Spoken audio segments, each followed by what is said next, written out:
우리 좌에 보시면서 인사 한번 하도록 하겠습니다. 참 잘 오셨습니다.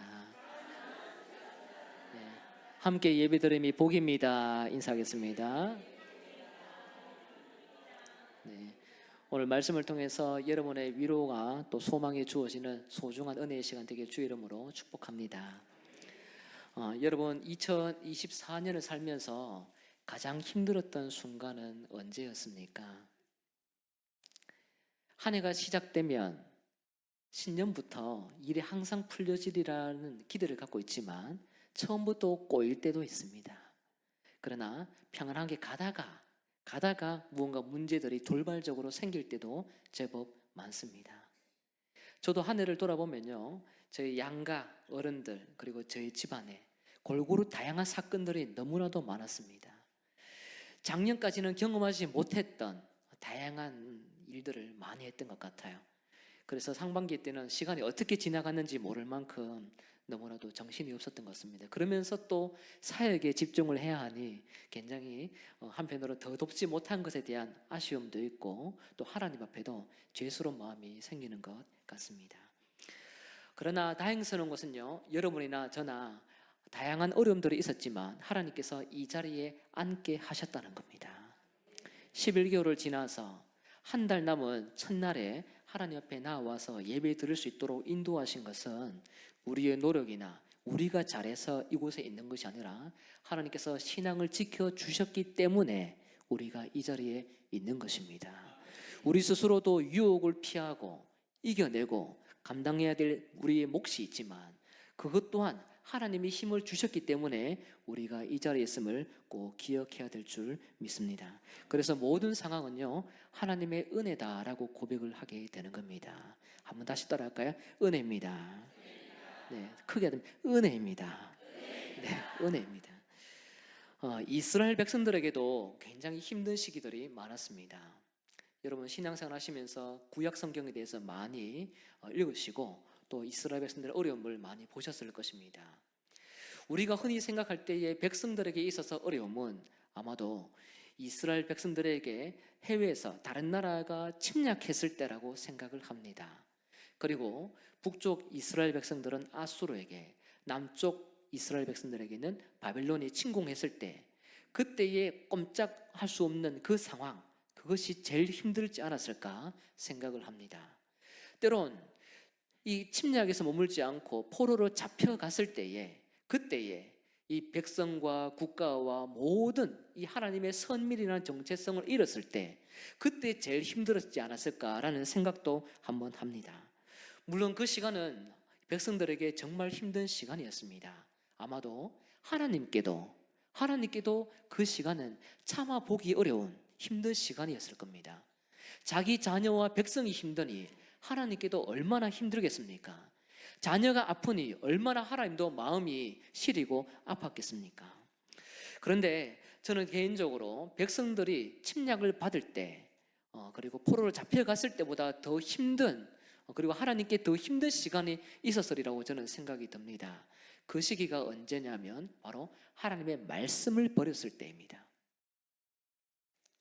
하나님의 말씀을 버렸을 때에 하나님이 그때 가장 힘들었으리라 저는 생각합니다. 우리가 이 땅에 살다 보면요, 자녀를 양육할 때에 늘 좋은 말만 이렇게 권면할 수는 없습니다. 말을 듣지 않을 때에는 매를 들지 않습니까? 요즘에는 매를 조심스럽게 들어야 됩니다. 들키지 않게, 흔적도 없이, 그렇죠? 그때에는 오히려 조금 담대합니다. 물론 부모님 입장에서 마음도 아프지만 그러나 너가 감당해야 될 그 책임의 몫이 있으니 여기에서 이것을 잘 버텨내거라 라고 이야기할 수 있습니다. 그런데 이 징계를 받기 전에 부모님 말씀을 버렸을 때, 부모님 말씀을 어겼을 때에 이것이 하루하루가 아니라 누적되어서 매를 들 수밖에 없는 그 부모가 목에 찬든 그 아픔이 생겼을 때 그때에 부모는요, 어떻게 이걸 내가 결정을 해야 될까 하면서 굉장히 진지한 모드로 돌아가게 됩니다. 하나님도 마찬가지예요. 이스라엘 백성들이 침략받을 때도 힘들고 포로 잡혀갔을 때도 힘들지만 무엇보다 말씀을 버렸을 때에는 하나님께서 정말 힘들어하고 어떻게 결정을 내려야 될까 고민에 거듭되는 시간이 바로 그 시간입니다. 하나님은 백성들을 원래 사랑하셨습니다. 이스라엘 백성들을 사랑해서 열방에 하나님의 사랑을 드러내기를 원하셨습니다. 그래서 먼저 불러두셨어요.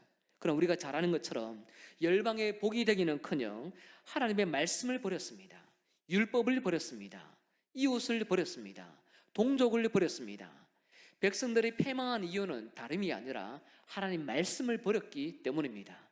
말씀을 버렸기 때문에 하나님도 마음이 힘들면서 그들을 혼내기 위해 어쩔 수 없이 이방으로 팔려가도록 하나님께서 허락을 하셨던 것이죠.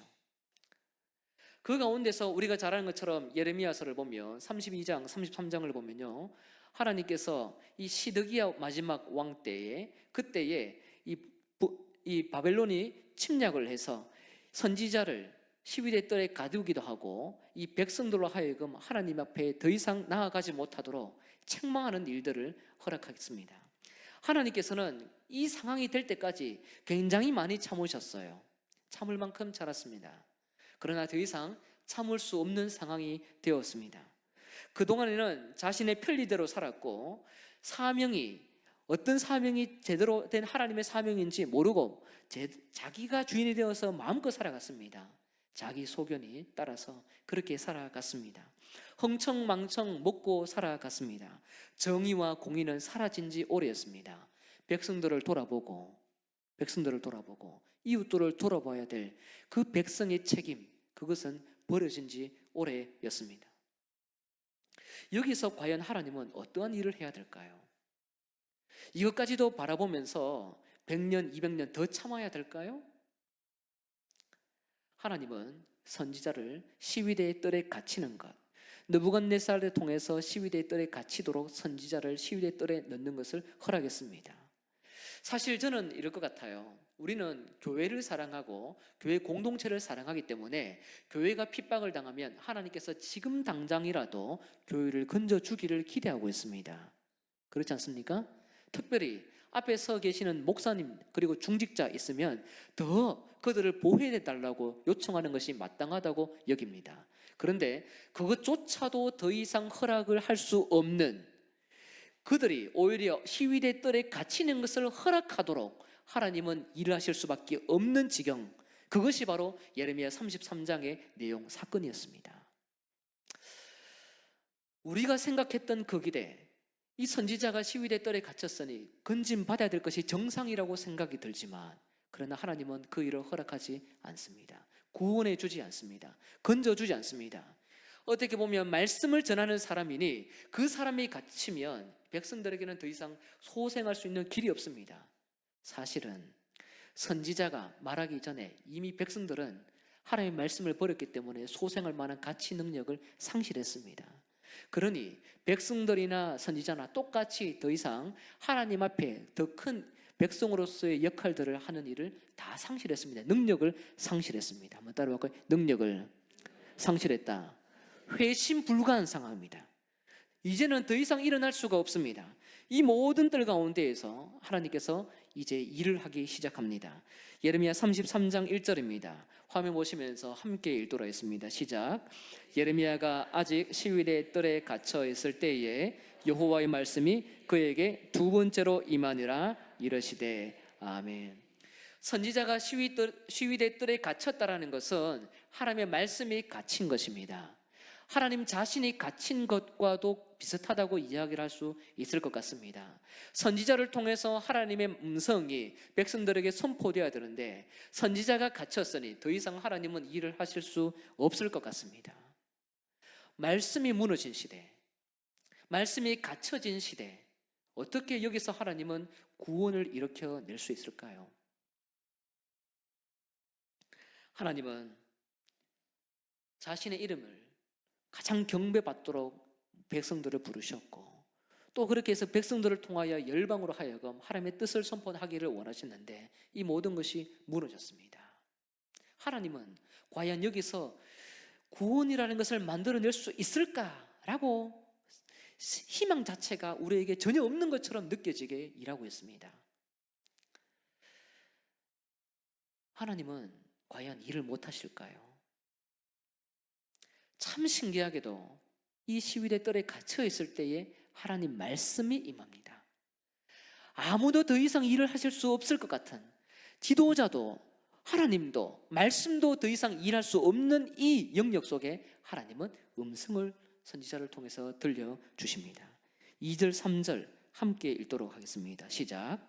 이를 행하시는 여호와, 그것을 만들며 성취하시는 여호와, 그의 이름을 여호와라 하는 이가 이와 같이 이르시도다. 너는 내게 부르짖어라. 내가 내게 응답하겠고 내가 알지 못하는 크고 은밀한 일을 내게 보이리라. 아멘. 이 말씀은 어디에 주어진 겁니까? 시위대 뜰에 갇혀 있는 선지자에게 주어진 말씀입니다. 갇혀 있으면 어떻게 이 말씀이 자유롭게 날개를 달고 말할 수 있을까요? 사실 더 이상 말씀의 능력은 무너지지 않았습니까? 그런데 하나님은 그 선지자에게 말씀을 줍니다. 이것은 선지자가 전하고 싶어서 스스로 만들어냈던 그런 음성이 절대로 아닙니다. 특별한 일을 하시기로 하나님은 작정하십니다. 예루살렘 성 자체가 함락당했고 폐허가 된 이 성입니다. 이 폐허된 이 백성들 그리고 이 성전을 다시 번성시키기로 하나님은 작정하시면서 선지자 입을 통해서 하나님의 비전을 드러내기 시작했습니다. 그 번성은 과거의 이스라엘 백성들 말씀을 버렸던 시대로서의 번영이 아닙니다. 하나님의 말씀 없이 살아갔던, 먹고 마시며 자기들 안에서 잔치스럽게 일어났던 그런 축제의 모습으로서의 백성의 모습이 아닙니다. 이것은 새로운 일은 하나님께서 과거에 백성들에게 나누고 처음 만물을 창조하실 때에 가졌었던 그 아름다운 세상의 모습, 또 그 세상의 회복을 위해서 백성들을 재창조해낼 만한 그 때를 하나님께서 기억하시면서 스스로 선지자에게 약속을 주시고 약속을 성취시키겠다고 새로운 일을 작정하셨다는 것이죠. 이 일은 우리가 잘 아는 것처럼 나중에 보시겠지만 하나님께서 예수 그리스도를 통해서 이루어내십니다. 예수 그리스도를 통해서 이루어내십니다. 그런데 이 사건 자체가, 예언 자체가 한낱 나중에 멀리 예수님이 오셔야만 성취됐던 것이 아니라 이 회복을 위해서 끊임없이 백성들과 나누었던 말씀이기도 했습니다. 예수님은 갑자기 오신 것이 아니었어요. 모든 세상 만물을 회복시키기 위해서 하나님은 끊임없이 일하고 있다는 것을 자신의 꿈을 백성들과 나누었던 바가 많았습니다. 그래서 오늘 본문의 14절을 보면 이런 말씀이 있습니다. 함께 읽습니다. 시작. 여호와의 말씀이니라. 보라, 내가 이스라엘 집과 유다의 집에 대하여 일러준 선한 말을 성취할 날이 이르리라. 아멘. 성취할 만한 특별한 사건이 등장하는데 그것은 나 혼자 하는 것이 아니라 앞으로 이런 일들을 내가 백성들과 끊임없이 나누었다고 이야기합니다. 일러주었다. 어떻다고요? 일러주었다. 백성들에게 가르쳐 주었던 말씀입니다. 선지자에게만 하나님께서 특별한 메시지를 전하기도 하시지만 많은 백성들과 함께 공감하면서 자신의 뜻을 나누면서 앞으로 구원을 이루어 나가실 그 비전을 함께 나누었습니다. 이것은 하나님만의 꿈이 아니었습니다. 백성들의 꿈이었고 선지자의 꿈이었고 하나님의 꿈이었고 모든 선민들의 꿈이었습니다. 이것이 앞으로 어떻게 펼쳐질지는 잘 모르지만 그러나 백성들은 하나님의 비전에 대해서 끊임없이 귀를 열고 들어왔었습니다. 쉬지 않았습니다. 거기에서 열애되었던 사람 없습니다. 성도 여러분, 하나님 나라의 비전은요, 나 스스로 혼자 독차지하는 것이 아닙니다. 지도자만 취하고 지도자만 꾸는 것이 아닙니다. 하나님은 자신의 꿈을 지도자뿐 아니라 선지자뿐 아니라 모든 백성들이 앞으로 구원을 펼쳐갈 것에 대해서 함께 공감하도록 말씀하셨습니다. 형평성 있게 모두와 동일한 방법으로 동일한 그 꿈을 꾸어서 하나님의 꿈사역 가운데 동참하도록 일을 하셨습니다. 그것이 바로 오늘 본문에 등장하는 이스라엘 집과 유다 집에 대하여 일러준 하나님의 말씀이었습니다. 하나님은 백성들과 마음을 나누셨습니다. 지금 백성들은 무너지고 있지만 그러나 이 백성들은 하나님의 비전에 대해서 몰랐던 바가 아니었습니다. 너무나도 잘 알면서 지금 이 국가가 무너지고 있는 거예요. 그러니 이 국가는 무너진다 하더라도 새롭게 자신의 나라, 하나님의 나라를 어떻게 완성시킬지에 대해서 백성들은 또 다른 꿈을 가지고 살아가게 되는 것이죠. 그러면서 이런 말씀을 합니다. 그 꿈이 어떻게 펼쳐질지에 대해서 희미하게 알려주는데 33장 15절입니다. 함께 읽습니다. 시작. 그날 그때에 내가 다윗에게서 한 공의로운 가지가 나게 하리니 그가 이 땅에 정의와 공의를 실행할 것이라. 아멘. 그날, 언제요? 그날, 어떤 때요? 그때. 그날, 그때 모릅니다. 언젠지 모릅니다. 그런데 그날, 그때에 내가 다윗에게서 한 공의로운 가지가 나게 하겠다. 사실 지금 시드기야가 이 바빌론에게 잡혀가기 직전에 시드기야가 가지고 있던 모든 꿈과 이 국가에 대한 기대는요 다 무너졌습니다. 시드기야가 무너졌다는 것은 다윗의 모든 혈통 그리고 그 집안을 통해서 나타났던 20명의 왕 다 이제 국가는 무너졌다는 겁니다. 희망이 없습니다. 더 이상 이 다윗에게서 선한 것은 찾을 수가 없습니다. 바벨론에 의해서 지금 침략당했고 지금 포로로 잡혀가기 직전인데 무슨 기대를 하겠습니까? 그렇지 않겠습니까? 그렇기 때문에 무너질 것은 당연하고 여기면서 동시에 하나님께서 가지고 있는 그 비전만 가지고 가면 됩니다. 그런데 여기서 하나님은 그 비전을 내가 일러주었다라는 것에서 그치지 않고 특별한 역사를 하나 만들어내는데 그 역사가 무엇이냐면 다윗에게서 그 지파 안에서 한 공의로운 가지가 나게 하겠다고 이야기합니다. 가지가 나게 하겠다. 가지가 나게 하겠다. 가지가 힘이 있으면 무슨 힘이 있겠습니까? 무너져 있는 이 국가에서 어떤 선한 것이 나올 수 있겠습니까? 그런데 하나님은 이 무너진 성전, 무너진 국가, 더 이상 우리라고 이야기하기 어려운 국가로서 기능을 상실한 이 영역 속에서 하나님은 희미한 이 가지 하나를 만들어서 정의로운 나라, 공의로운 나라가 무엇인지 펼쳐내겠다고 약속하십니다. 그 가지가 우리가 잘 아는 것처럼 예수 그리스도입니다.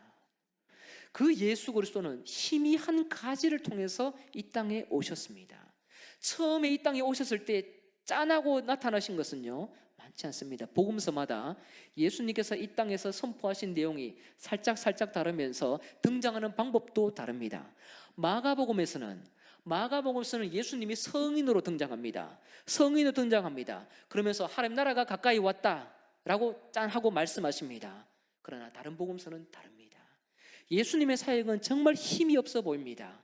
아무 능력도 없어 보입니다.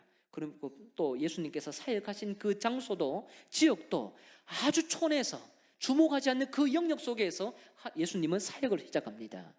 우리 같으면 훌륭한 사람, 가문 있는 사람, 큰 교회, 대단한 지도자, 특별한 공부한 사람, 특별한 누군가를 통해서 하나님 나라는 특별하게 일어날 것을 더 영향력 있게 만들어 가리라고 이 땅의 현대인들은 생각하겠지만 하나님은 그 모든 특별한 인간적인 기준들을 다 무너뜨렸습니다. 어떻게 합니까? 다윗의 한 가지에서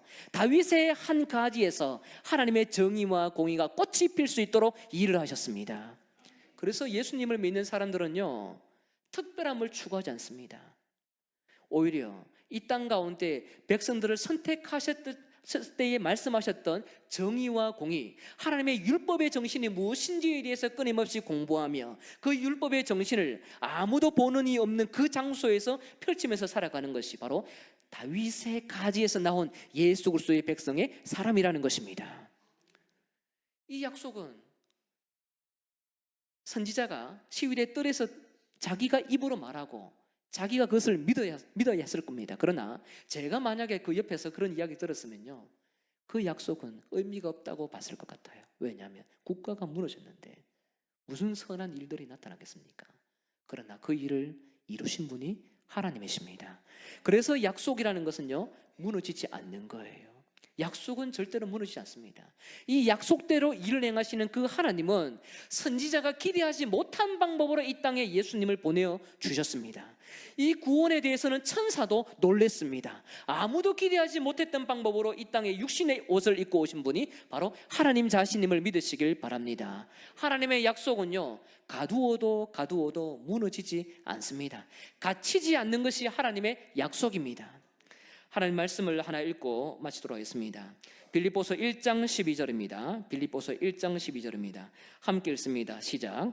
형제들아, 내가 당한 일이 도리어 복음 전파의 진전이 된 줄을 너희가 알기를 원하노라. 아멘. 빌립보서는 바울이 감옥에서 쓴 편지입니다. 바울이 감옥에 있는 것을 알고 빌립보 성도들이 헌금을 모아서 에바브로디도라는 사람을 통해서 헌금을 전달했습니다. 헌금 전달하고 집으로 돌아오면 되는데 거기서 바울을 돕다가 병 걸려 죽을 뻔했습니다.